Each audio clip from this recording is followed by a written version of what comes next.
Meus amigos, que a paz de Jesus permaneça em nossos corações. Hoje nós vamos estudar a carta que Paulo escreveu a Tito. Vamos estudar o capítulo 1. Tito foi um supervisor missionário ligado a Paulo de Tarso e um dos grandes trabalhadores do cristianismo primitivo. Mas vamos inicialmente ler com a Márcia Nese o capítulo 1. Título 1.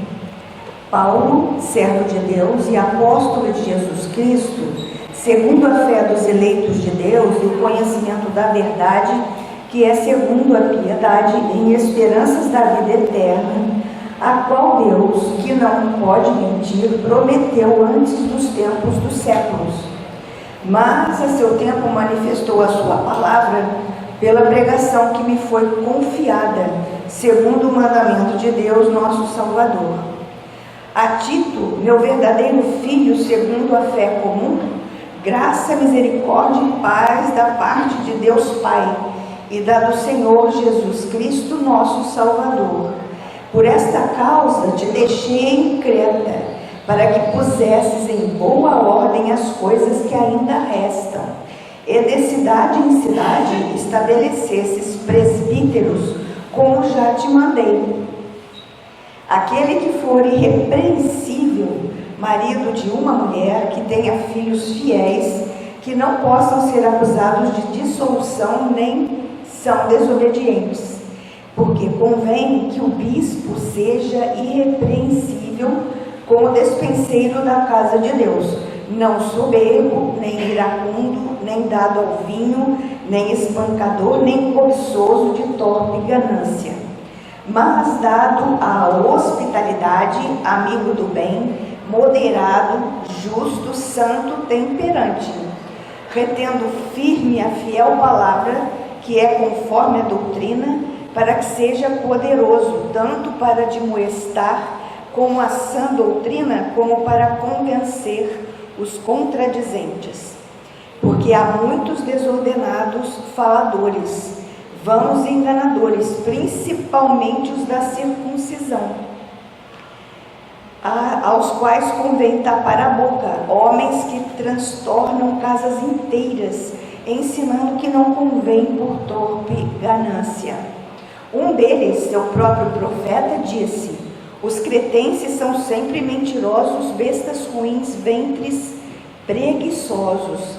Este testemunho é verdadeiro, portanto, repreende-os severamente para que sejam sãos na fé, não dando ouvidos às fábulas judaicas, nem aos mandamentos de homens que se desviam da verdade.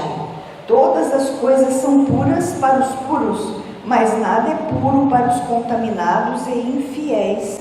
Antes o seu entendimento e consciência estão contaminados. Confessam que conhecem a Deus, mas negam-no com as obras, sendo abomináveis e desobedientes e reprovados para toda obra. Muito bem. Então vamos lá. Essa carta a Tito, ela não tem, assim, grandes verdades teológicas, não é uma carta de conteúdo complexo, porque Paulo está escrevendo para um amigo dele, né? Para um supervisor missionário, que o conhecia há muitos anos, que Tito se relacionava com Paulo, né?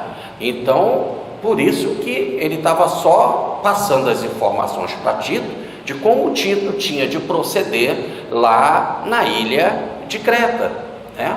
Nas muitas cidades da ilha de Creta. Então, por isso que é uma carta de conteúdo teológico mais simples, completamente diferente da pujança da carta aos Romanos, da carta aos Efésios, né? Podemos dizer aqui um roteiro de trabalho que esse grande bispo lá, esse grande supervisor do cristianismo em Creta, deveria realizar, tá certo? O que o Emmanuel, no livro Paulo e Estevão, fala de Tito? Que Paulo o conheceu na cidade de Antioquia, conhecido como Antioquia da Síria, né? Hoje essa Antioquia fica na Turquia, mas ali que Paulo conheceu, quando ele tinha acabado de sair da infância.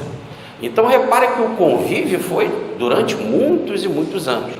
Diz uma das maiores tradições apócrifas do Antigo Testamento, em um dos livros apócrifos mais antigos do Novo Testamento, que é o apócrifo de Paulo e Tecla, que foi o próprio Paulo quem converteu o Tito.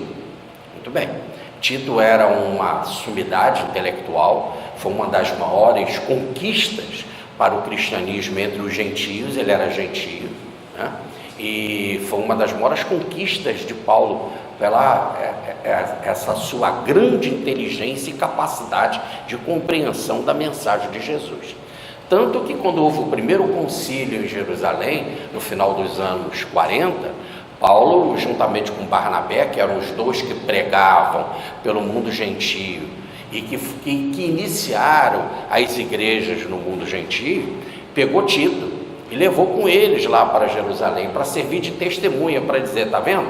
Esse trabalho entre os gentios não deve ser estancado, não deve ser impedido. Olha só a conquista que temos. Fala, Tito. Então Tito agradou a muitos, né?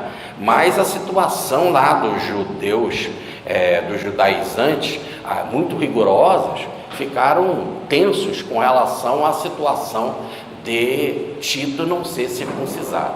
E para que a reunião ocorresse em paz, apesar de Paulo ter sido contra, né? Mas como a pressão foi muito grande, Tito então foi circuncidado. E aí, nesse caso, nós temos que, ao mesmo tempo, a reunião ocorreu em espírito mais harmonioso, e com isso foi autorizado em documento final desse concílio que realmente, daquele momento em diante, os gentios convertidos no trabalho missionário de Paulo e Barnabé não precisavam mais passar pela circuncisão.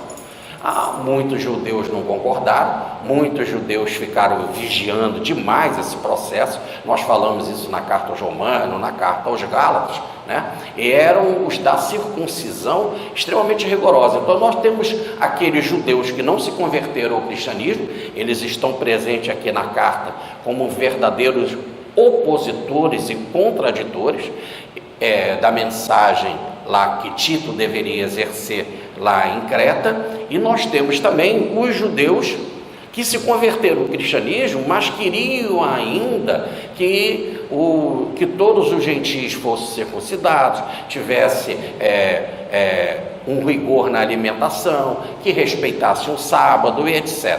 E tinha um outro grupo também, que era de gentios convertidos para o cristianismo, né? Principalmente um ramo chamado os gnósticos, que insistiam, esse ramo, que há em algumas coisas, ou abuso de alimentação, ou abuso de vida, né, de comportamento, ou o contrário, né? Nós tínhamos também entre os gentios aqueles que exigiam rigores na alimentação, que exigiam abstinência também muito rigorosa. Então essa carta como cuidar disso, principalmente das brigas, dos tumultos, das desordens que esses contraditores, podemos dizer assim, esses hereges faziam. Então esse é o espírito aqui da carta. Assim, sem mais delongas, vamos então começar com o estudo de Paulo, sempre pensando dessa forma, né? Tito era alguém que ele conhecia há muito tempo, né? Paulo deixou ele em Creta para ele administrar as cidades dali de Creta, tá certo? Ele vai receber o título de bispo ou de supervisor, mais do que isso, de supervisor missionário, para inclusive escolher, consagrar outros bispos, né, e outros servidores para as muitas igrejas que tinham na ilha de Creta. A ilha de Creta, ela fica no mar Mediterrâneo, né, no sul do mar Egeu. E então, esse é o espírito da carta. Então vamos lá. Paulo começa então falando com Tito. Paulo, escravo de Deus, apóstolo de Jesus Cristo, para promover a fé dos eleitos. Vamos parar aqui por enquanto, o versículo 1. Né? Então ele logo se apresenta, Paulo. Né? Quando ele diz Paulo, ele fala escravo de Deus ou servo de Deus. A palavra no original é escravo. E é interessante que um escravo não tem escolha. O escravo tem que fazer o que o seu senhor quer. E no exato momento que ele tem que fazer o que o seu senhor quer, ele tem que ser fiel ao seu senhor. Então, quando ele se apresenta assim, ele já está falando com relação aos outros, aqueles hereges que tinham lá na localidade de Creta, que resistiam à mensagem do Evangelho e que não queriam ser obedientes ao Senhor, obedientes a Jesus, obedientes ao Evangelho de Jesus. Tá certo? Então, aí essa palavra escravo ou servo está colocado de forma bem precisa. E depois ele fala assim, né? Para apóstolo de Jesus Cristo. Quando ele diz apóstolo de Jesus Cristo, é uma outra colocação. Quer dizer, eu fui chamado por Jesus para ser apóstolo.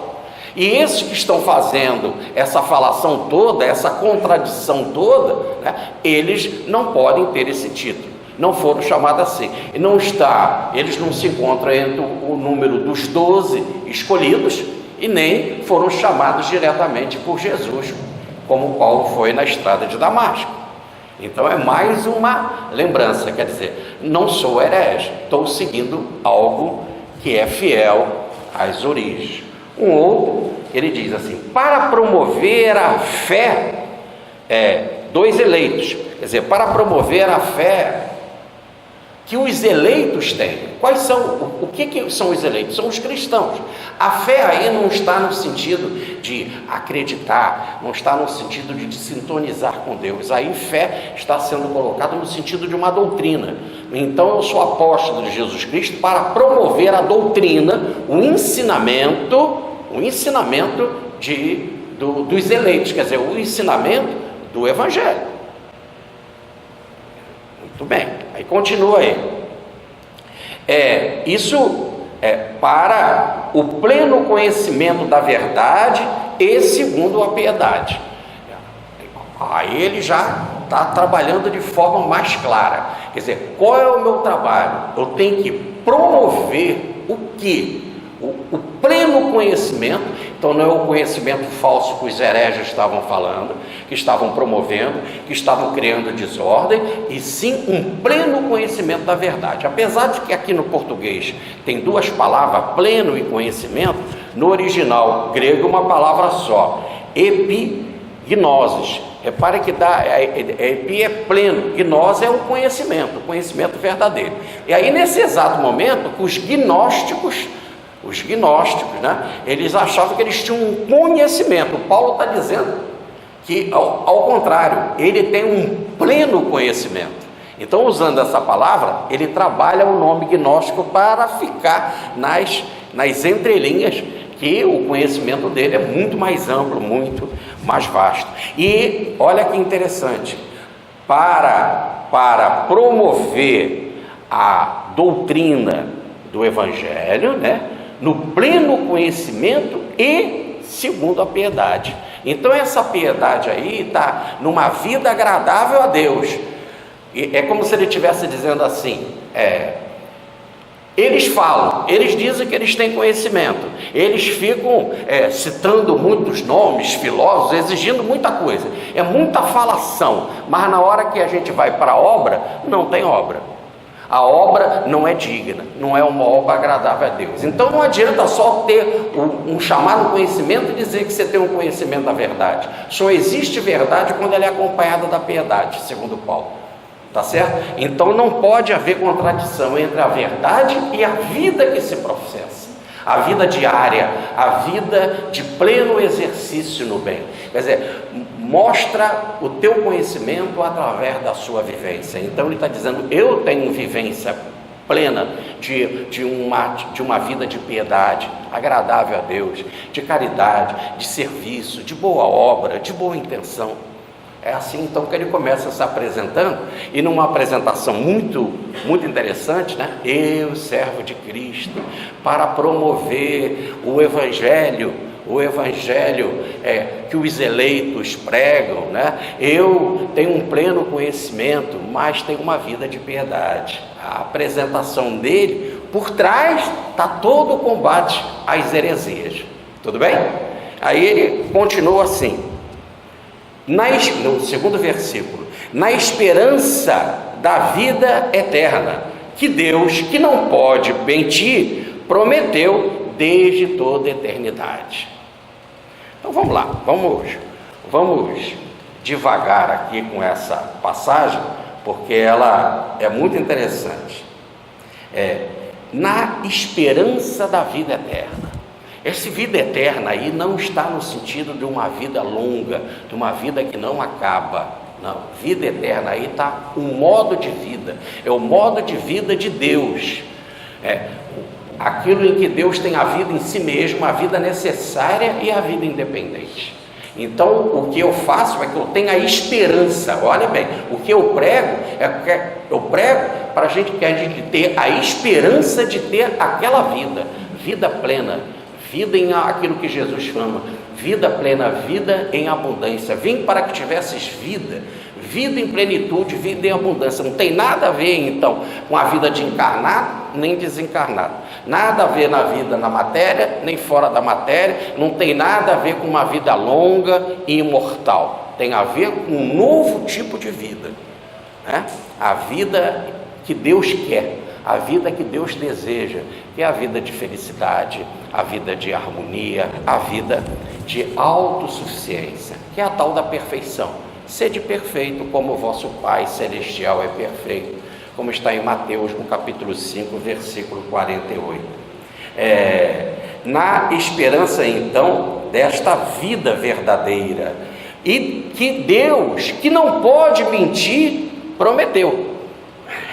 Então, por que Paulo está falando que Deus que não pode mentir? É porque ele, nas entrelinhas, ele está chamando que aqueles que são os hereges ali das muitas igrejinhas da ilha de Creta eram mentirosos, estavam inventando um evangelho que não é o evangelho verdadeiro, estavam inventando doutrinas que não eram verdadeiras. Por isso que ele está falando de uma promessa divina, tá certo? Desse Deus que não pode mentir. Até eu trouxe aqui uma passagem, né, uma explicação que o pastor Champlin coloca, que ele fez uma promessa firme, é uma promessa de Deus inabalável, é uma promessa segura, né? Que nós devemos ter essa esperança de uma vida melhor, que é isso que o Evangelho quer nos oferecer, porque esse Deus é o grande amém, é o grande sim, né? Como nós podemos ver na carta de Paulo aos Romanos, no capítulo 3, versículo 9, e na carta aos Hebreus, no capítulo 6, versículo 18, né? Então, quando se fala que Deus é o grande amém, amém é uma palavra hebraica, quer dizer verdade, ele é verdadeiro. E na carta aos Romanos, que eu acabei de citar aqui, na carta aos Romanos, está lá dito, né?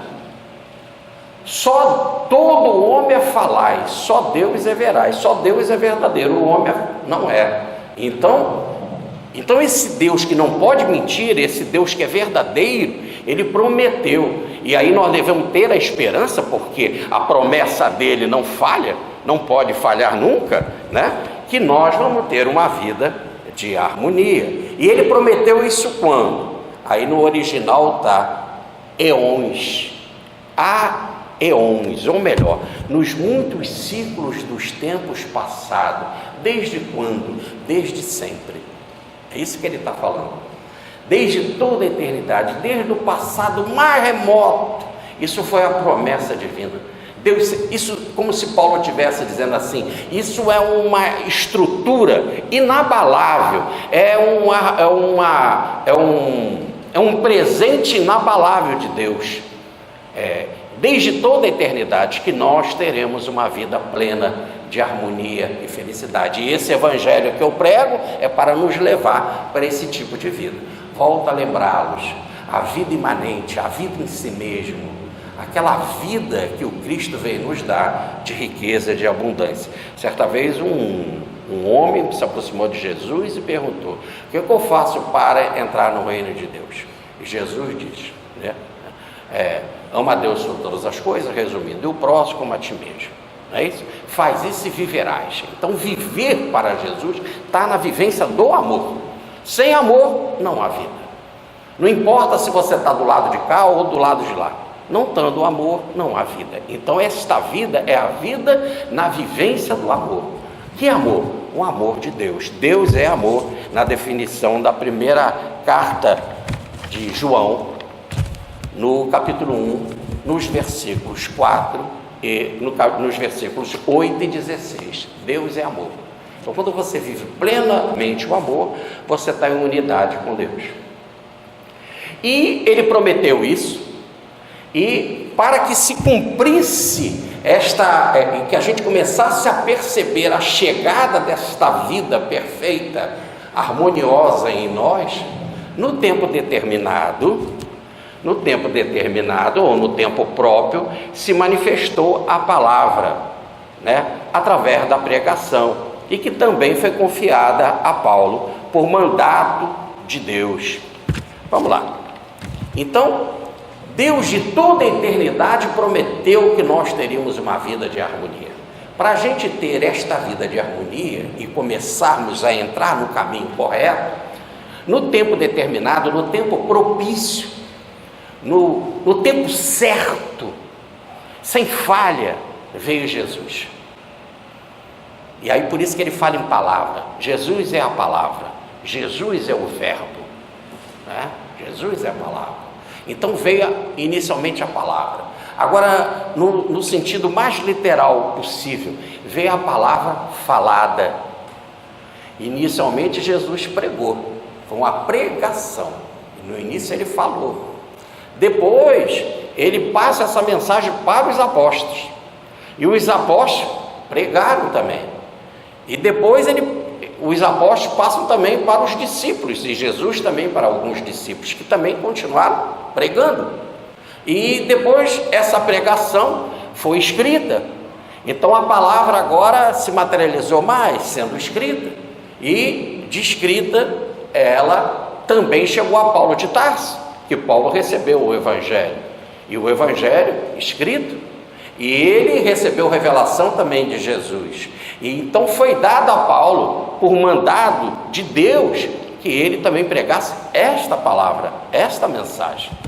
Então vamos lá, vamos pegar aqui as palavrinhas mais próprias, né? Essa tal da pregação inicial, querugma, como está no original, essa pregação é inicialmente pela palavra falada, depois pela palavra escrita, e foi dada a Paulo, como foi dada a todos os apóstolos e discípulos, ele pregar. Mas no caso dele diz assim, foi mandado por mandato de Deus, e ele acrescenta, de Deus Salvador.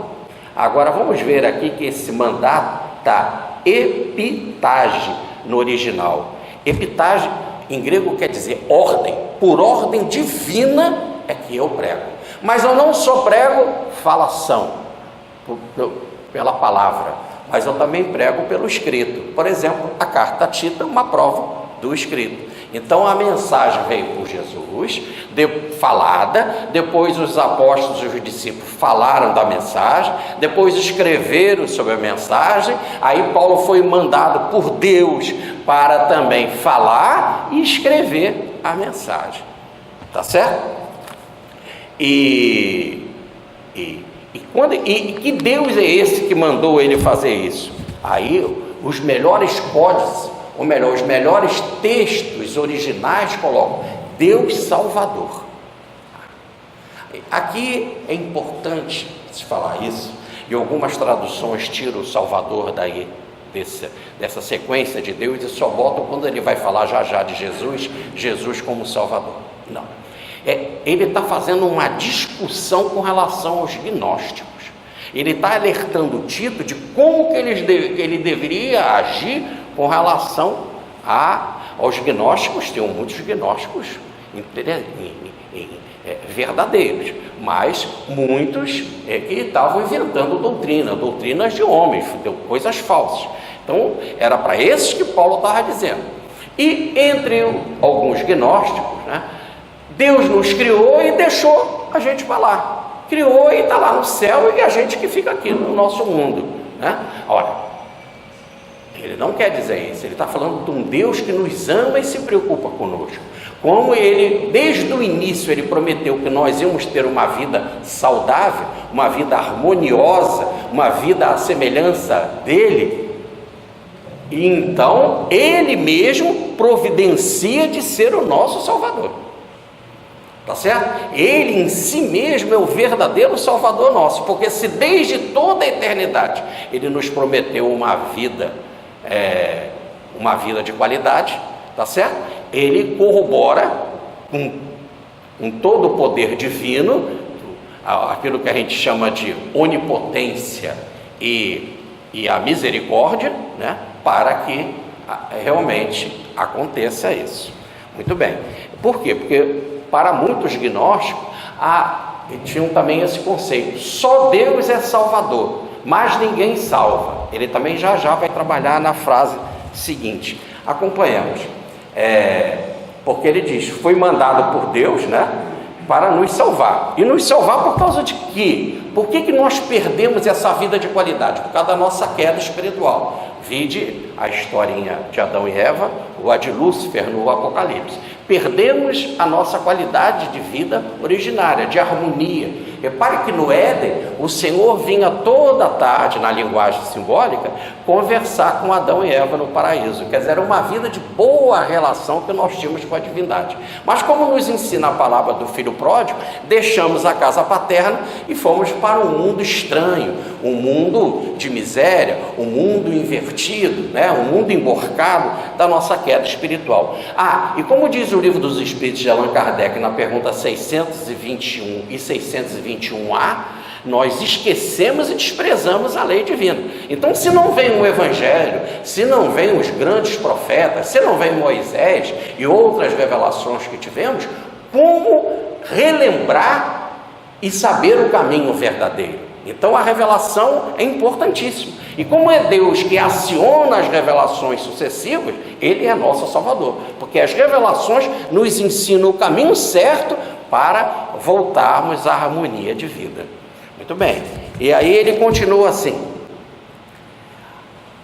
que ele estava escrevendo isso a Tito, seu verdadeiro filho na fé comum. Vamos pegar aqui. Quando ele escreve isso, ele bota na carta, e as cartas eram lidas e estudadas na comunidade, e aquele era um documento que Tito tinha em mãos para mostrar para alguns que estavam querendo seguir os hereges, ou mostrar até mesmo para os hereges. Ele diz assim: Tito, meu genuíno filho, e no original é uma palavra só, genésios, quer dizer, gerado por mim, gerado espiritualmente por mim. Aí a tradição do apócrifo, que eu falei para vocês, o apócrifo de Paulo e Tecla, que dizia que Paulo é quem converteu o gentio Tito. E quando ele fala assim, meu genuíno filho, o legítimo filho, nós já tínhamos trabalhado isso aqui algumas vezes, que para um judeu, quando alguém oferece os ensinamentos, a Torá, para uma criança, não é? Ele passa a ser o verdadeiro pai daquela criança. Até nós contamos um caso aqui, muito interessante, que se um vizinho fala para o filho do vizinho a Torá, ele que é o legítimo pai, tá certo? Como Paulo passou a doutrina verdadeira do Evangelho de nosso Senhor para Tito, ele é genuíno. Então o que Paulo está querendo dizer? Sigam ele. É como ele estivesse dizendo para a comunidade: ele é meu seguidor, tá certo? Foi gerado por mim. E está dizendo mais: nós temos uma fé comum. Se nós temos uma fé comum, o que ele segue é o que eu sigo, e o que eu sigo é o que ele segue. É comum, de comunidade, de igualdade. Tá certo? Então, hereges, é ele que é meu representante aí. Eu não estou dizendo que é nenhum de vocês, judaizantes ou gentios convertidos com ideias diferentes, que são os responsáveis pelas igrejas de Creta. Eu estou dizendo que é Tito. Tá certo? Muito bem. E ele então continua fazendo então uma saudação, uma bênção, porque Paulo sempre, quando começava a carta, começava com uma bênção: graça e paz da parte de Deus Pai e de Jesus Cristo, nosso Salvador. Agora ele coloca Jesus como Salvador, e Deus ele já tinha colocado como Salvador. Ele está fazendo uma provocação aos gnósticos. Vamos aqui pegar, e também os judaizantes que colocavam Jesus em pé de igualdade com Moisés. Nós seguimos Jesus, mas Jesus é igual a Moisés. Ou nós seguimos Jesus, mas Moisés é maior que Jesus, tanto que temos que seguir as coisas que Moisés recomendou. Um exemplo, a circuncisão e o sábado. Mas ele também está mexendo com os chamados gnósticos, principalmente aqueles que tinham outras doutrinas gregas, que estavam fervendo nessa época, e que dizia assim algo muito interessante: esse mundo é uma desordem, quem criou esse mundo foi o mal. E como Jesus veio aqui e veio num corpo de matéria, segundo eles, e eles não sabiam a anunciação da Virgem, nem aceitavam a ressurreição, porque tinham vergonha, porque eles tinham vergonha da cruz do Cristo. Já falamos isso aqui em um estudo de outra carta de Paulo. Eles não gostavam nem de falar para a ressurreição, porque eles também não queriam um Cristo que morreu. Eles queriam um Cristo vitorioso, e a própria cruz incomodava eles, era uma vergonha. Como que um judeu e o enviado maior do judaísmo, que era o Messias, poderia morrer na cruz? Então eles não tinham Jesus, alguns correntes, como Jesus como Salvador. E alguns gnósticos também diziam: se esse mundo é perdido e tem tanto mal aqui, um exemplo que a criança para nascer chora e a gente morre, né? E aqui tem doença, esse mundo é uma mentira. Aqui então, a forma de viver aqui, nós temos que deixar de ter esse tipo de vida. Um exemplo, por exemplo, é não casar, é não fazer sexo. Porque não fazendo sexo não nasce criança mais nenhum. Não nascendo mais criança nenhuma, acaba o mundo material um dia. E então quem fez esse mundo foi falso. E se diz a tradição que Jesus é o verbo e nada que foi feito sem ele, se Jesus fez esse mundo, nesse exato momento ele é o tal demiurgo, o espírito do mal. Porque fez uma obra errada, uma obra que não é harmoniosa. Então Paulo aqui inteligentemente ele diz Deus Salvador, e nós já explicamos por quê, porque desde tempos imemoriais ele nos promete uma vida plena. Quando chegou no tempo certo ele mandou Jesus, esse Jesus que também tem o papel de Salvador, o mesmo papel divino, em pé de igualdade com Deus, porque ele não faz aquilo que ele quer, e sim aquilo que é da vontade do meu Pai, a obra do Pai. Então é obra de salvação. Mais ainda, claro, é até isso que o anjo fala para José: coloca o nome dele de Jesus, porque ele salvará a humanidade. Jesus quer dizer Salvador. Então fecha o que Paulo está dizendo. Então não é que seja uma carta difícil, não tem nada de difícil. Temos que saber nas entrelinhas o que Paulo está querendo dizer. Tudo bem? Muito bacana Paulo aqui, né? Muito carinhoso, muito atencioso. E essa fé comum de Tito, não é só que Tito tinha uma fé igual a de Paulo, não só ou melhor, seguir a mesma doutrina que Paulo, não só que Paulo também converteu ele e o chamou, mais que isso, essa fé comum tem no sentido da defesa também. Aquela defesa que Paulo fazia da verdade do Evangelho é o que Tito, ele recomendava que Tito deveria fazer também, tá certo? Então, é também no sentido de defesa. Vamos para o versículo 5. O versículo diz assim, Paulo agora começa a se dirigir assim, pessoalmente, aqui na carta, para o seu supervisor missionário Tito. Por que ele é um supervisor que eu chamo de supervisor missionário? É difícil ter uma palavra para representar isso. Ele era um bispo, mas ele não era como Timóteo, que era o bispo que ficava numa igreja, numa localidade. Ele tinha de servir as muitas igrejas de Creta, eram muitas, então ele ficava indo por todas as muitas igrejas, tá certo? Ele não tinha uma igreja, todas aquelas igrejas que ficavam na ilha de Creta. Muito bem, então vamos lá. Por causa da mensagem ou da doutrina verdadeira, ou por causa da mensagem do Evangelho, eu, Paulo, te deixei, Tito, em Creta. Então ele fala, por que você ficou aí? E depois, mais tarde, você vai se encontrar comigo. Lá no final, em outro capítulo, ele vai dizer isso. Mas porque fui eu que te deixei aí. Eu te deixei em Creta para quê?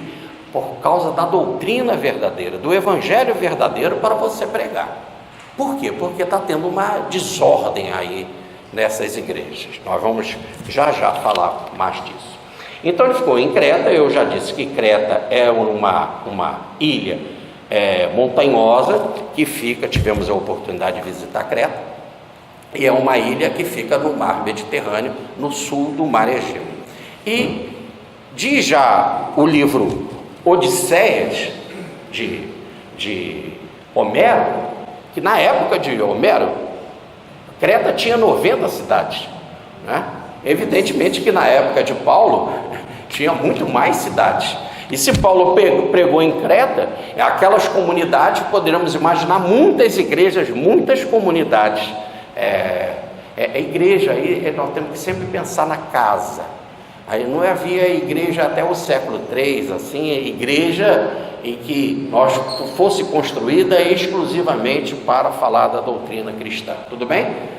Nas casas, aquelas casas, determinadas casas numa localidade, numa cidade, servia como núcleo central do estudo do Evangelho. Ou tinha às vezes uma, duas, três, poderia, né? Na carta aos Romanos a gente vê que tinham várias dessas igrejas.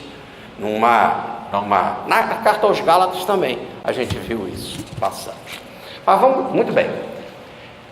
Essa comunidade cristã em Creta, diz os historiadores, por exemplo, Plínio, que havia muitos judeus lá. E se eram judeus, há uma tradição no judaísmo que pelo menos uma vez por ano deveria ir em Jerusalém, principalmente na Páscoa.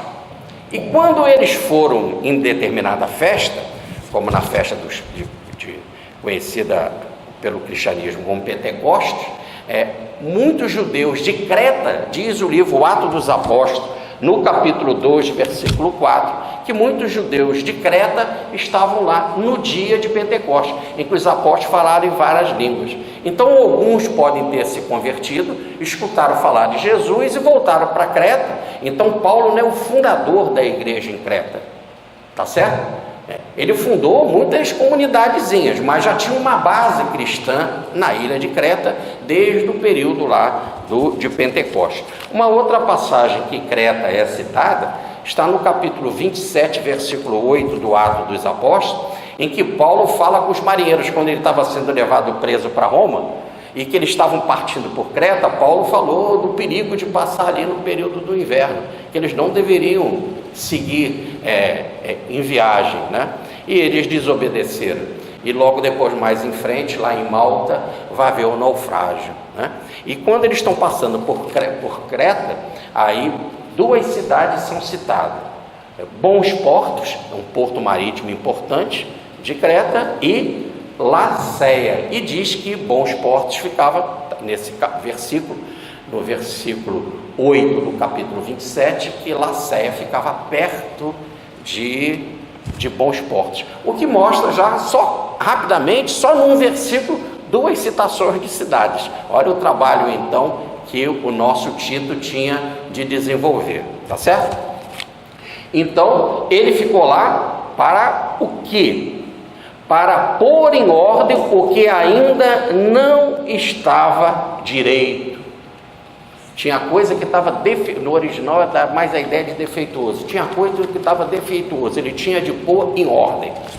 É muito difícil a gente traduzir uma palavra, às vezes, quando ela traz muito sentido. Essa palavra ordem, ele tinha de pôr em ordem. Ordem aqui é uma palavra médica, da medicina. É para consertar ou endireitar algo que quebrou ou saiu do lugar. Por exemplo, podemos imaginar um osso quebrado que tinha de endireitar, né? Ele saía do lugar e tinha de botar lá, como é que é a atadura, né? Tinha de botar a madeira, né? Para apertar e fechar. E tinha também saía um tronco, né, do local, uma omoplata, aí tinha de fazer um movimento para colocar o osso no lugar. Então o que Paulo está dizendo assim, que tinha alguma coisa desajustada lá, tinha algum osso fora do lugar, que tinha de ser arrumado. Então ele usa uma palavra da medicina, que era o que Tito tinha de fazer, endireitar o que não estava indo bem. E ele fala para fazer isso em cada cidade e estabelecer anciãos. Então, quando ele tinha o dever de estabelecer anciões, a palavra aqui para estabelecer é katisteme. E a tal palavra para a medicina lá, que eu falei que é endireitar o osso que estava quebrado ou fora do lugar, é depidorto.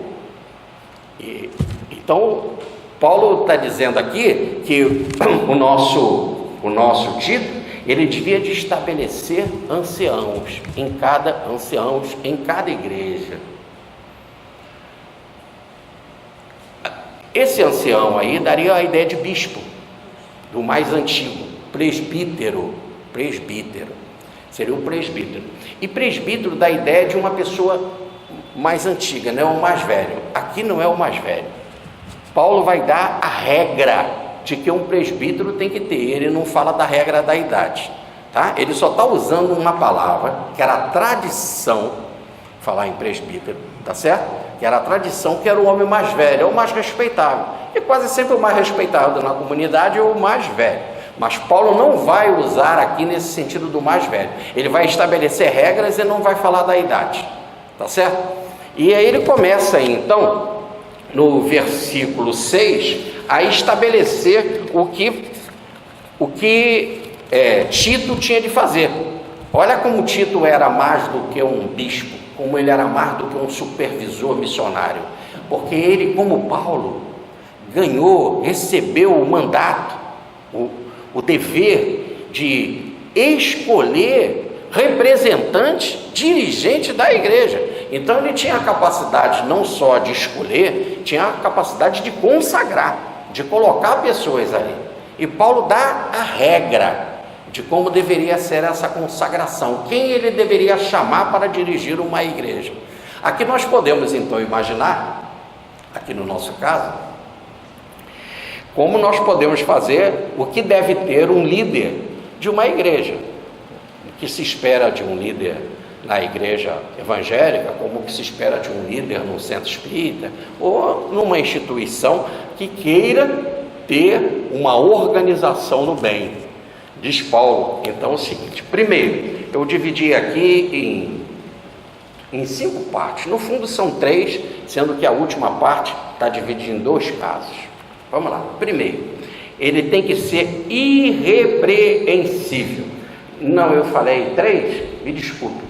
São 10 partes que ele divide, tá? Sendo que a terceira ele dá dois ramos de conduta. Então vamos lá. Primeiro, a pessoa tinha de ser irrepreensível. A palavra é anegikeletos, que quer dizer sem mancha, sem culpa. Sem mancha, sem culpa no sentido de sem acusação. Então ela podia vir do mundo gentio, do mundo judeu, mas eu tinha de ver na comunidade antes em que ela vivia, ela é uma pessoa aceita nessa comunidade, ou a comunidade tem ela como um bandido, como um ladrão, como um desordeiro? Para ela assumir a igreja do Cristo, ela tinha de ser uma pessoa que deu ali bom exemplo naquela comunidade, que não tivesse nada que naquela comunidade pudesse colocar ela como uma pessoa culpada, como uma pessoa que sofresse algum tipo de acusação, né? Então, os bons antecedentes, seria essa uma boa tradução, né? Qual o antecedente dessa pessoa na comunidade? 2, marido de uma só mulher. Então, aqui Paulo está dizendo então que o líder comunitário, o líder religioso pode ser casado. O que nós temos, o quanto a Igreja Católica, ela pena em defender algo que é indefensável e que acaba gerando tantos martírios e tantas dificuldades para as pessoas. Evidentemente que você pode ter a opção de não casar, isso é uma outra coisa, tudo bem? Mas não por imposição externa. Agora, Paulo também não era a favor da bigamia. Paulo também não era a favor do camarada, deixa a sua mulher, depois pega outra e fica nessa, né? Ele deu um bom exemplo, né? Uma constituição familiar, né? Quando ele fala ser homem de uma mulher só, demonstrar um amor sério para aquela pessoa com quem ele vive, né? Aqui os teólogos se batem muito, aí acabam falando que o viúvo não deveria casar. Quando Paulo levanta essa possibilidade em outras passagens, ele não está falando que não se pode casar, ele apenas está dizendo que para um cristão que tem que viajar, né, se ele pode ter essa liberdade de ser solteiro, é melhor, mas ele não está recomendando como sendo uma coisa errada casar, muito pelo contrário, é bom ser casado, né? Ou dizer, ele é melhor casado do que se fornicar, ou melhor, ficar todo aflito, o que gerou tanta devassidão, tanto pedofilias e desequilíbrios como nós vemos aí em algumas instituições, em particular a católica. Terceiro, filhos crentes, ou melhor, filhos fiéis, crentes fiéis. E isso dá a seguinte coisa: se você não consegue botar ordem na sua casa, se você não consegue passar o cristianismo ou convencer os seus, como que você vai querer fazer isso na igreja que você dirige? Tá certo? Mas ele também não está dizendo que é impossível. Pode um caso de um filho ser desobediente, mas tem que ser isso de forma bastante clara, né? Mas no fundo, a ideia que está por trás é: se você não consegue convencer os seus filhos, se harmonizar com os seus filhos, né? Como é que você vai fazer isso na igreja? Né? Se você não impõe na sua casa, como é que você vai impor em outra casa? E ele fala: o que se espera desses filhos? Não acusados de devassidão, a palavra é sodizo. Sodizo é devassidão, é de sair gastando tudo, de levar uma vida frouxa, uma vida de Mauricinho, numa linguagem hoje moderna, né? Uma vida de gastador, de sem nenhum respeito pelo bem alheio, né? E pelo seu próprio bem. Então, o bem, inclusive, da sua própria vida. Então, esse filho não basta ser cristão, mas tem que ter essa qualidade também. Uma outra qualidade que ele pede, que não seja insubordinado. Um filho rebelde não deve. Então, no original está anupataktos, que quer dizer, antes de tudo, preste atenção, se o seu filho é rebelde e não te obedece, como você vai botar ordem na igreja? Você deixa o teu filho fazer uma irreverência com você, né? Não tem lógica. E ele continua agora falando no versículo 7. Outra coisa que é necessário, seria uma quarta posição aqui, uma outra coisa que é ter uma moral. Isso é necessário. A palavra no original para necessário está dei. Dei quer dizer moral, necessário. É necessário, é fundamental que ele tenha uma moral correta, né? Para a direção da igreja. Outra coisa, ele tem que ser um gerente, um administrador de Deus. A palavra no original tem tudo a ver com economia, oikonomos, ter a sua casa organizada, né? Então, administrar a casa de Deus são os bens também. a distribuição dos bens, que se recebe, a preocupação com os pobres, o que deve investir na igreja ou não, tá certo? E também a administração do ensino, o que se fala para grupo de criança, para um grupo de jovens, para pessoas mais amadurecidas, como cuidar das viúvas, das pessoas doentes, não é isso? Então tem que ser um bom administrador de Deus. Outra coisa, ele seria aqui agora o 6, né? Ele não pode ser arrogante, altade, não pode ser arrogante, cheio dele mesmo, né? A minha palavra é a final, que passa por cima até de Tito, vai passar por cima de Paulo. Calma lá, né? Nada de arrogância, não pense que você foi escolhido e que necessariamente você pode ser assim, achar que em termos espiritual, que é melhor que o outro. Se levar o tipo de vida correta, tá certo? Pelo bom exercício no bem, que sabe que uma pessoa é piedosa. Não basta ser arrogante da verdade. Eu fui colocado aqui nesse lugar aqui por Tito. Tito é o representante de Paulo, então eu que mando. Acabou, não ouvir os outros. Se é uma comunidade, repare como é que Paulo fala de Tito. Nós temos a fé comum, logo ele também vai ter a mesma fé comum com os outros. Tem que saber partilhar, tá certo? Agora nós vamos para o 7, né? Não com explosões súbitas, ou ira, ou raiva. A palavra está orgilos. Puxa, imagina aquele cara que explode, né? Que tem ira, que tem raiva. Eu fui fazer uma palestra, fiz algumas palestras numa determinada casa, em que o homem falava muito manso, mas ele como presidente da instituição, mas quando ele falava, ele dizia assim: se precisar, nós vamos às vias de fato. Isso não tem nada a ver com a direção de um presidente do centro espírita. Ele gritava e passava mal. Chegava a passar mal de tanto que gritava. Então, não tem lógica uma coisa dessa. Uma hora para outra, você menos espera e você explode. Uma vez eu estava no carro com ele, nós estávamos indo para o local que nós íamos fazer uma palestra. Houve uma ligação de alguém de uma instituição religiosa que falou uma coisa para ele. Ele disse que não iria fazer e começou a ficar batendo no volante. Eu ali no banco, naquele banquinho que Jesus está me chamando, né, do lado dele. Então eu vi que era uma pessoa que perdia assim, de uma hora para outra, numa explosão. Então é isso que Paulo está dizendo, não se pode fazer assim na igreja. Depois vamos para aqui a letra H, né? Seria a oitava, né? Não sendo dado a vinho, aí ele não está proibindo a pessoa de tomar vinho.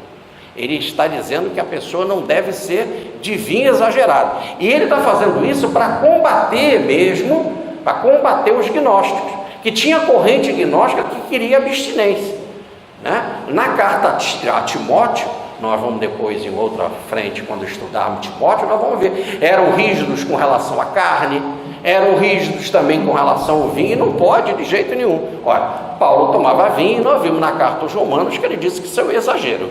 Tá certo?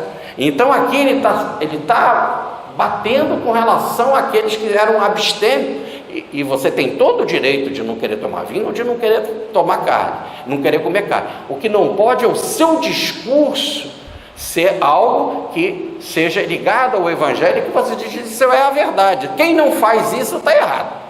Aí é isso que Paulo está reclamando. Mas evidentemente que um beberrão, tá certo, não deve estar na direção da igreja. Então ele falou, a moderação no beber aqui. Outro é não ser violento. A palavra no original é plequites. Plequites quer dizer brigão. Brigão. Poxa, imagina sair no tapa na igreja, né? Brigão. Ou na rua, com outras pessoas. Então, não deve ficar na direção da igreja. Então o que ele está dando aqui? Está dando coisa muito simples, mandando as regras que Tito deveria ter para fazer as escolhas. Quando você chegar lá numa cidade, você tem que escolher pessoas que tenham ou não tenham essa característica. E não ser ganancioso. Aqui é muito interessante, a palavra no original é aishrokredes, que quer dizer nada mais, nada menos, é um torpe ganho. Mas depois Paulo vai falar dela mais uma vez, nós vamos entender melhor. Ele vai até dividir a palavra em duas aqui para a gente entender. Quer dizer, não pode fazer da igreja uma coisa por seu interesse próprio. Ele não está negando que o ancião lá, aquele que vai dirigir a igreja, não deva ter dinheiro. Muito pelo contrário, né? Ele pode ter e receber, inclusive, da comunidade um salário para o seu sustento.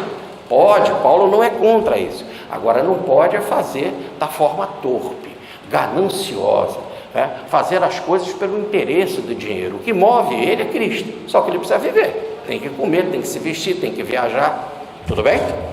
Só isso. Muito bem.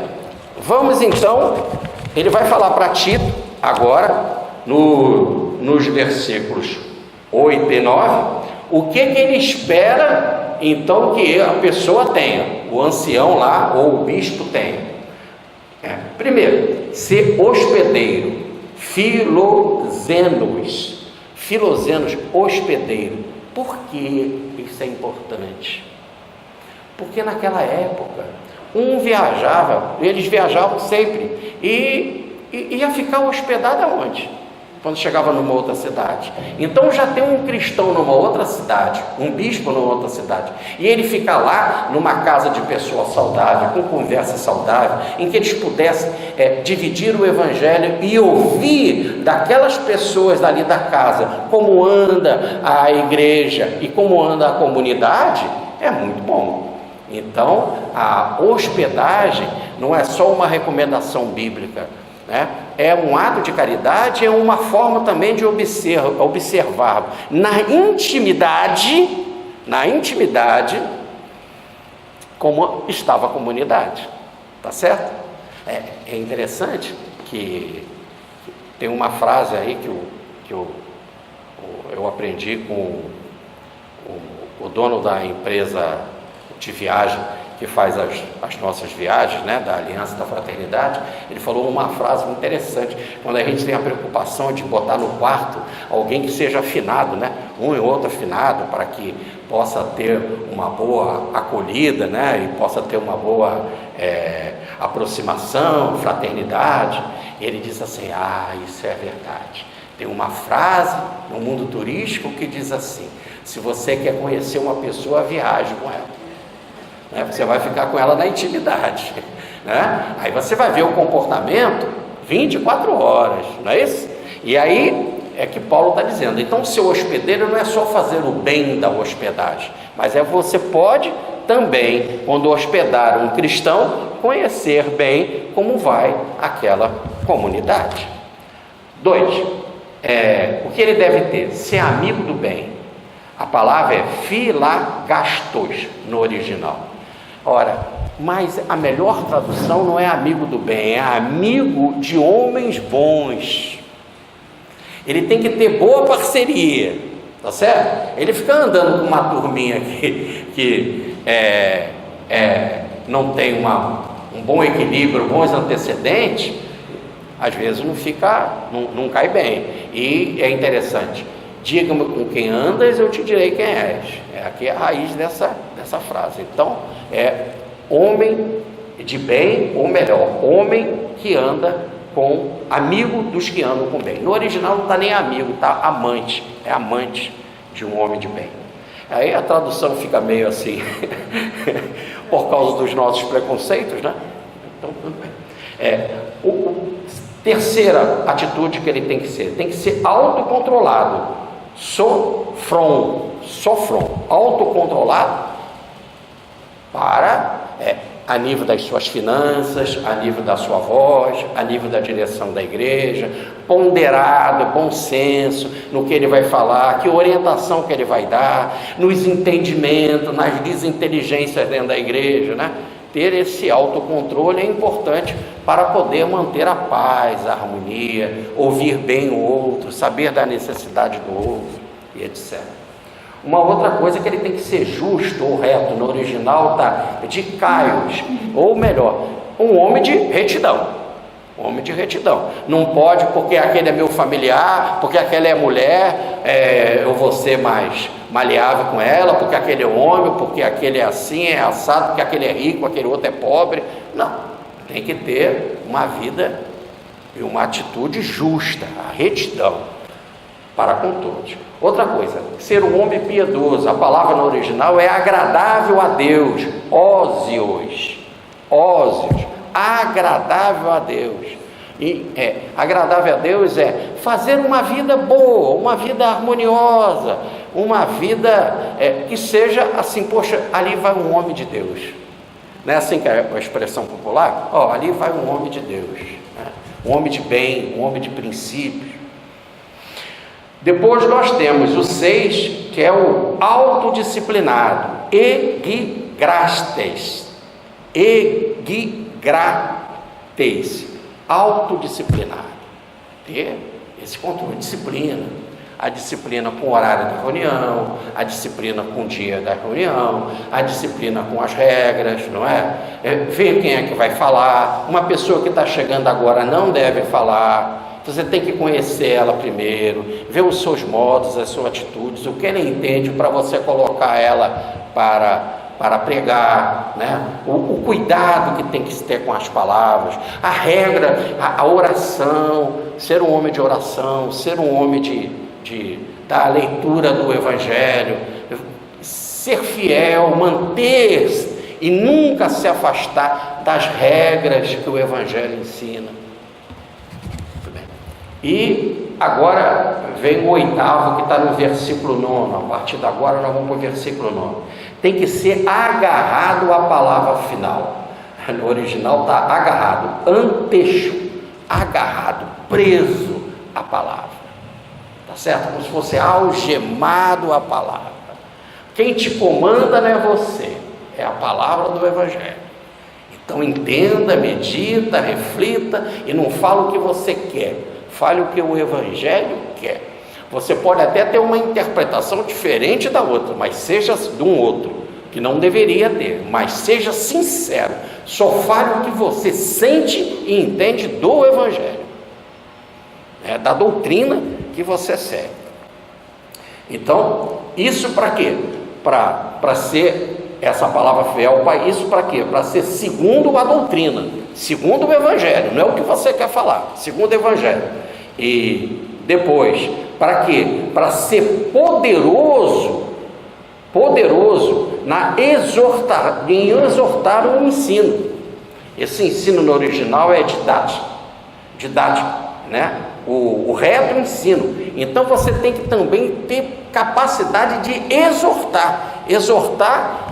Olha o que está no original: parakaleo, é o paracleto, é o consolador prometido. Então você tem que ser um consolador, levar não só o consolo, mas a ajuda. Tem que ser o paracleto, tem que ser um advogado do outro, amparar o outro nas suas dúvidas, nas suas fraquezas, dar a orientação segura, está do lado dele. É aquele que anda do lado, o paracleto é aquele que anda do lado, que nem um advogado anda do seu lado para dizer assim, não fica preocupado na justiça que eu estou do seu lado, né? Assim também a gente tem que ter naquele líder da igreja essa pessoa que você possa sentir essa confiança, tá certo? E por fim, tem que saber convencer os antifaladores, né? Os contraditores. Tem que convencer. Eleguisho, que quer dizer capacidade de convencer os antifaladores, aqueles que ficam falando de forma superficial, deturpando a mensagem, falando coisas mentirosas, falando coisas perturbadoras. O papel dele é, antes de tudo, pregar a verdadeira doutrina e convencer essas pessoas. Por isso que uma das coisas que ele tem que aprender, e Paulo já vai falar disso, se você tem uma mensagem diferente do Evangelho e você prega essa mensagem, você é um falador, é um herege, eu não tenho que expulsar ele da igreja, mas eu não posso dar palavra para ele na igreja.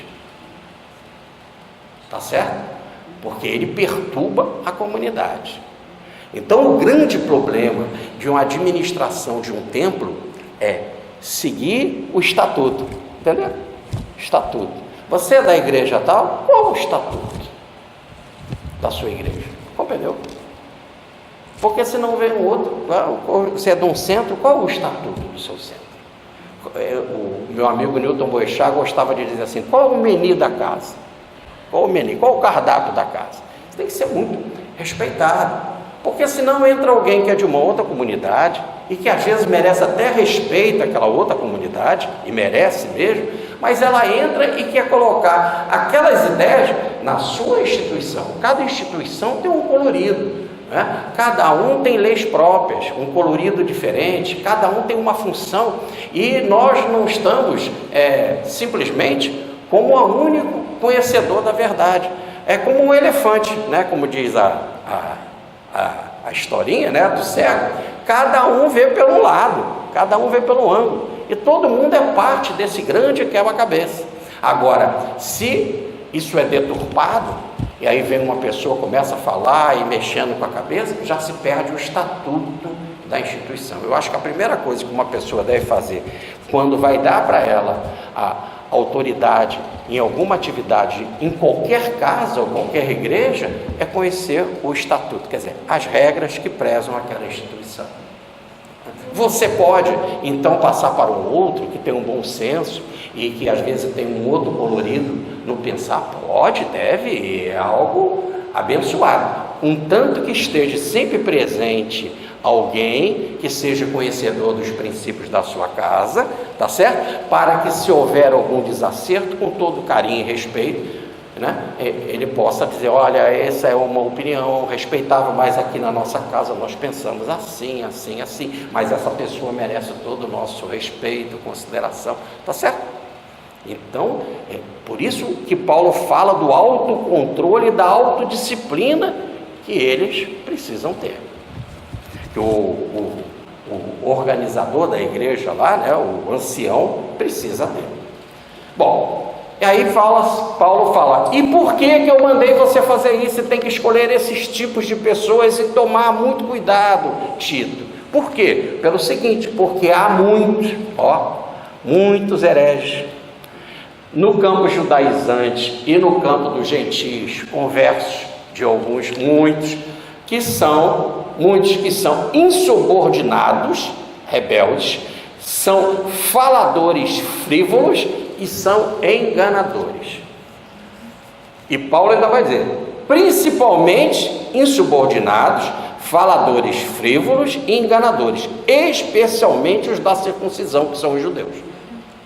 Agora, ele não está dizendo que só tem judeus, muitos gentios também conversos, vieram com ideias diferentes, seguiam filósofos diferentes e querem impor determinadas coisas que não tem lógica. Então vamos lá, para a palavra insubordinado, nós já tínhamos falado dela, está lá numa das qualidades que não se deve ter, né? Uma de um comportamento que não se deve ter, quando se fala dos filhos, né? É unopotakitos, rebeldes. Para a palavra faladores frívolos é uma palavra só, tá?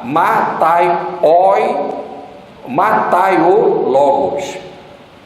E para os enganadores está frenatapés.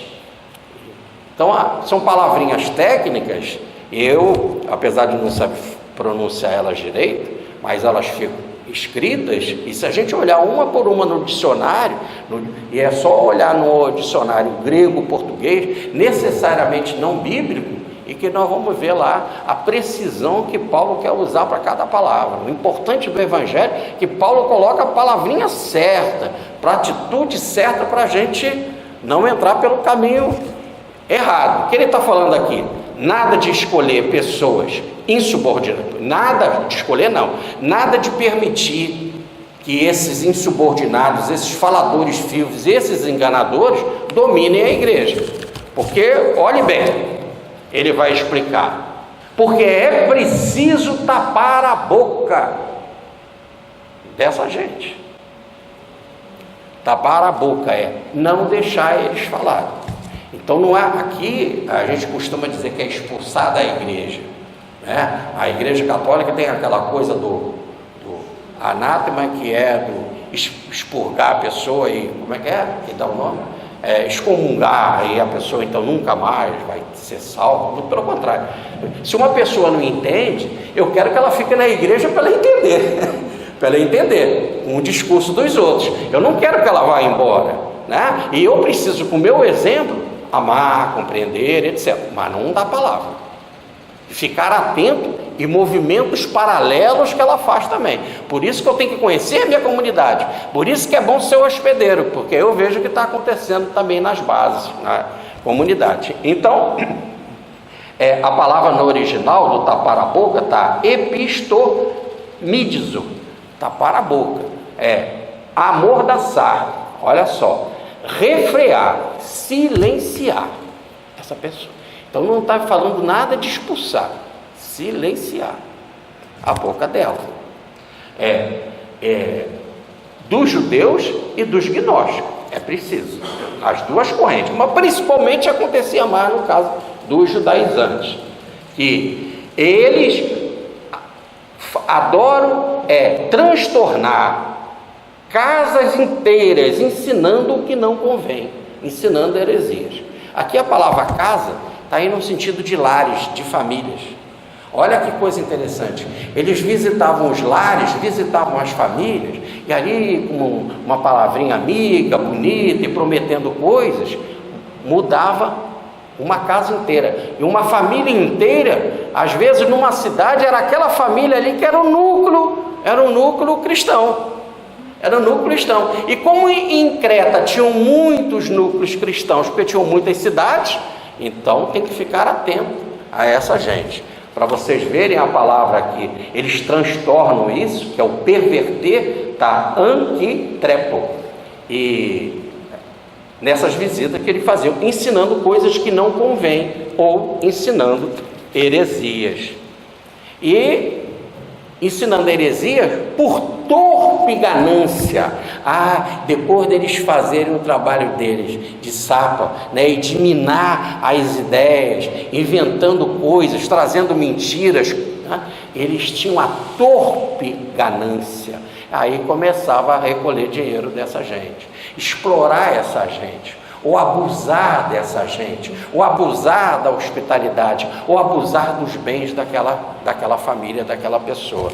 Então, aqui no caso, eu falei até que Paulo ia falar de uma das qualidades que se tem que ter na igreja, que é a seguinte, em que se tem que ter lá do ministro ou do bispo, que ele devia dizer, não ser ganancioso. E eu falei a palavra aistrokerdes. Aí agora Paulo, para deixar isso bem claro, ele retoma o tema e divide a palavra em dois. Torpe quer dizer feio, quer dizer vil, que é o aistrons, e a ganância, que é o ganho, nada mais é do que o kerdos. Então Paulo retoma o tema, divide a palavra para explicar claro. No fundo eles querem não o ganho, que é correto o ministro ou o bispo ter um ganho e a comunidade ter um bem para administrar. O que não é correto é fazer isso da forma feia. Olha como é que a palavra torpe aí no original quer dizer feia, da forma vil. E ele fala, olha, e isso acontece muito aí em Creta, e não é de hoje não que se tem esse comportamento, não é de hoje não. Porque um cretense, um deles não quer dizer que é um dos do mal da heresia não, mas um da comunidade de Creta, que era até profeta em Creta, disse: os cretenses são sempre mentirosos, bestas ruins, glutões preguiçosos. Ora, então já havia um profeta lá em Creta que falava isso. E no versículo seguinte, Paulo diz assim, e está certo, e está exato ele. ele está muito certo, mas vamos deixar o versículo para frente. Então, havia um camarada que falou isso. Quem era ele? Como é o nome dele? E as pesquisas nos falam, Epimenides de Gnóssos.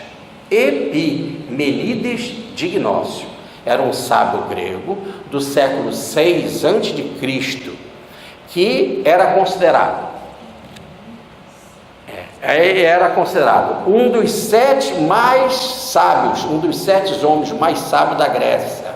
Ele era considerado um sábio grego, ele era considerado um poeta, ele era considerado um reformador religioso. E eu vou dar aqui os dados para que depois alguém que queira estudar mais profundo, de forma mais profunda, já fica com os dados, já que está sendo filmado, né? Por exemplo, um dos que falam que ele era um homem sábio, né, é Aristóteles, na sua retórica, na segunda parte, no item 17, parte 10.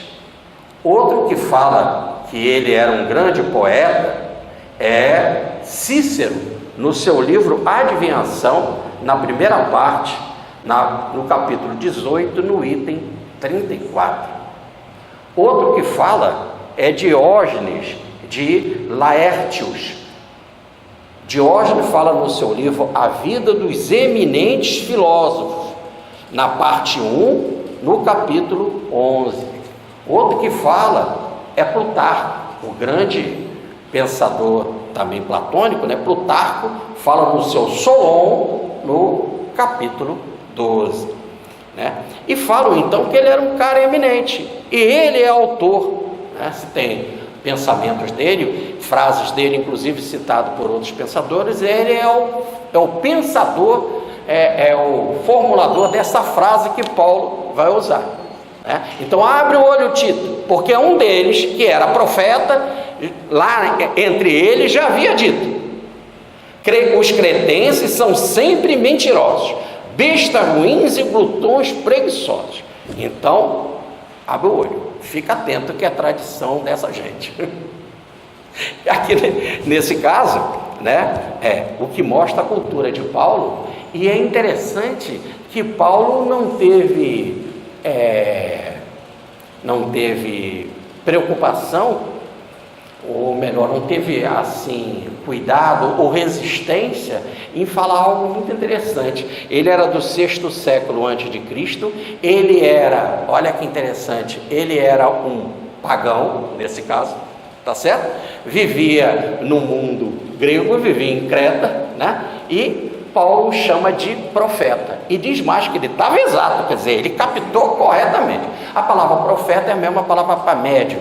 Eu já disse, já estudei aqui com vocês que a palavra profeta é o órgão, no caso, antes é o órgão da garganta, porque normalmente as pessoas não sabiam ler e escrever, a revelação vinha pela garganta, que em paranormalidade se chama psicofonia, ou a mensagem espiritual pela garganta, que depois vai ser escrita também. Aí nós temos a psicografia, e aí são os nomes técnicos. Mas Paulo diz que ele era profeta, logo que ele recebia revelação espiritual, e exata revelação espiritual, e já 6 séculos antes de Cristo já se tinha essa revelação. Então, Tito, preste atenção, ele era realmente, não sei se era um dos 7 homens mais sábios, como aqui falou o Plutarco, mas uma coisa é certa, era um homem extraordinário, e Paulo conhecia bem ele.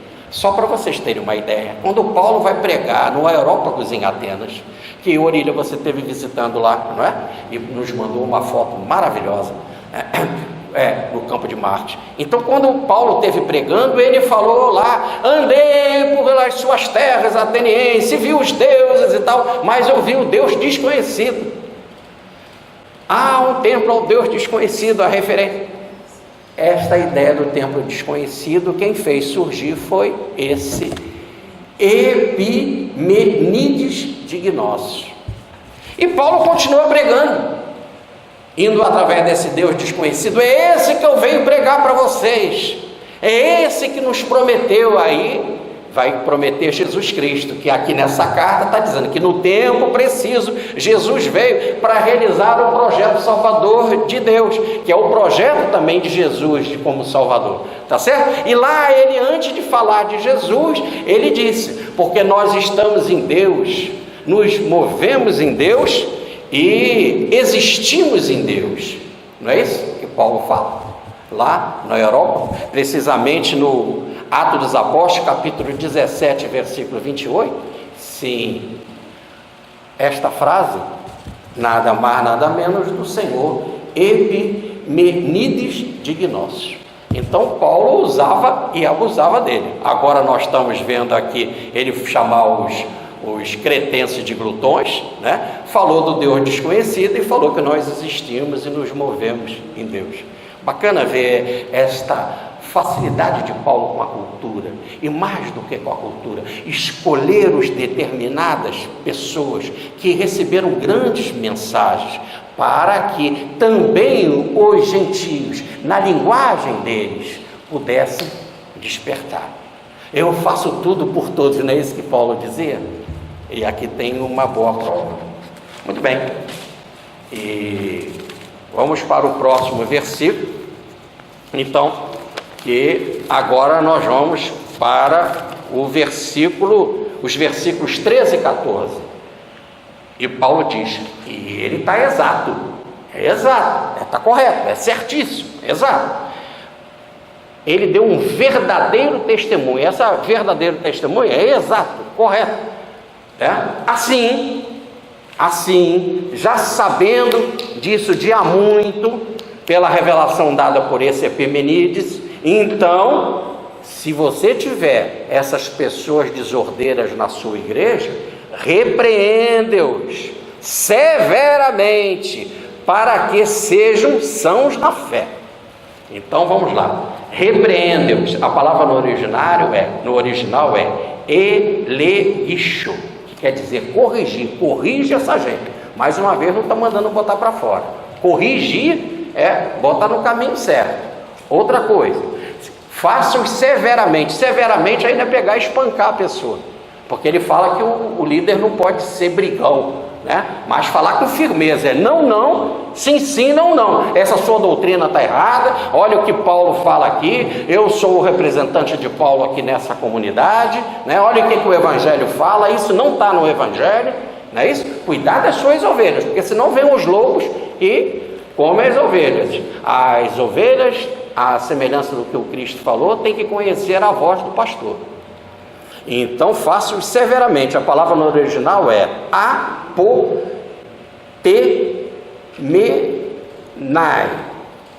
que quer dizer cortar fora, decepar. É assim, ó. Compreendeu, né? Acabar com a oportunidade deles ficarem falando, deles ficarem destruindo casas inteiras e tirando as pessoas do cristianismo. Então é em defesa da mensagem de Jesus, e não com agressividade, pelo bom exemplo, através do amor e da autodisciplina, para que eles possam ser são na fé. A palavra no original é sadio, ou serem saudável na fé. No original é ugiano. Ugiano quer dizer saudável, sadio na fé. Então corrigir. Então Paulo não está falando, manda eles embora, não, corrijo para que eles possam ter agora uma doutrina, fé aí está no sentido de doutrina, uma doutrina saudável. Não enviar, não ouvindo, né? Não dando ouvidos a fábulas judaicas, nem a mandamentos de homens. Quer dizer, é interessante que o Epimenides, que ele cita aí, era homem, né? Mas esse era homem, mas ele chama de profeta. Então ele já abriu um precedente que a mensagem veio divina, e é correto, ele fala, é exato, é testemunho verdadeiro, e interessante entre os gentios, mas ele fala que não deu ouvidos às fábulas judaicas, contava uma opção de história, e dizendo que aquelas histórias eram verdadeiras, e elas não estavam nem lá no Antigo Testamento, né? E nem no Novo Testamento. Então, cuidado com essas fábulas. E também com mandamentos que vêm dos deuses, do Olimpo, com uma opção de coisa.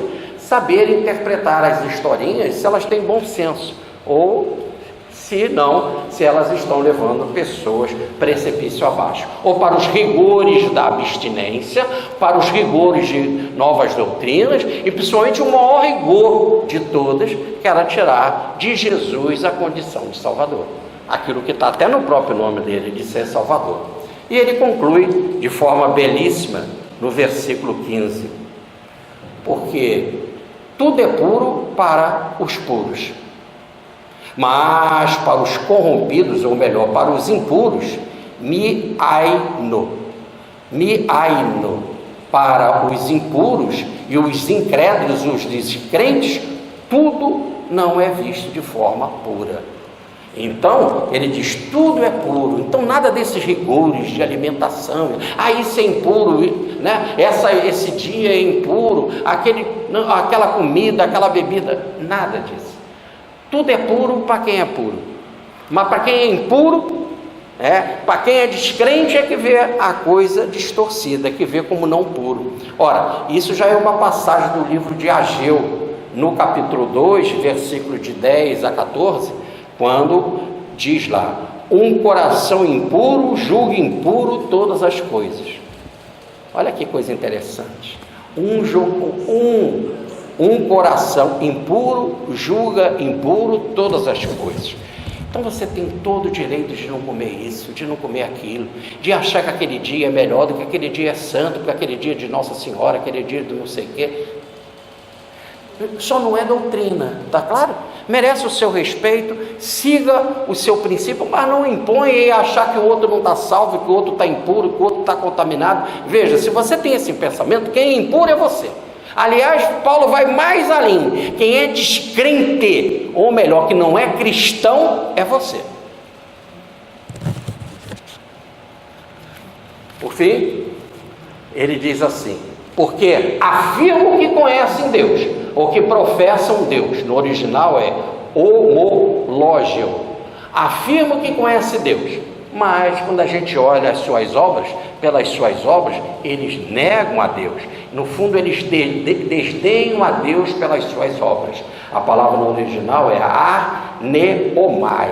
Eles negam, eles rejeitam a Deus pelas obras. Então Paulo aqui volta a ser extremamente coerente com aquele princípio do Evangelho. Conhece-se a árvore pelos seus frutos. Então não adianta eles falarem, porque nós conhecemos a Deus, que Deus é verdadeiro. Como é que é a vida deles? Eles vivem para a torpe ganância. Qual é a atitude deles? Tá certo? Pela árvore. A árvore se conhece pelos seus frutos. Então diz Paulo, não, olha, se a gente olhar as obras dele, o que é que eles são? Eles são abomináveis ou detestáveis, as obras dele.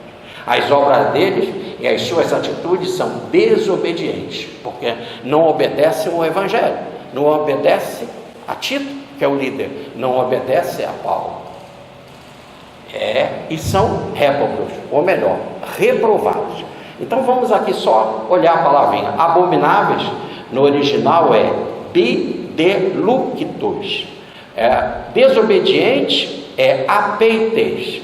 E reprovados é adoquimos.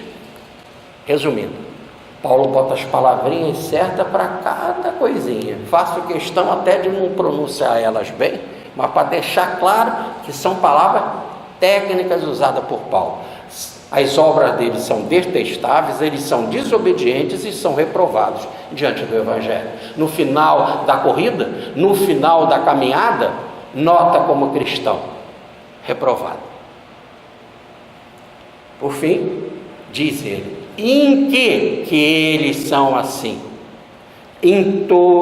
Para toda a boa obra. Ou em outras palavras, quem destrói a casa de Deus, ou tenta destruir a casa de Deus, o Evangelho de Jesus, esses não têm nenhuma boa obra. Muita paz, fique com Deus, tá?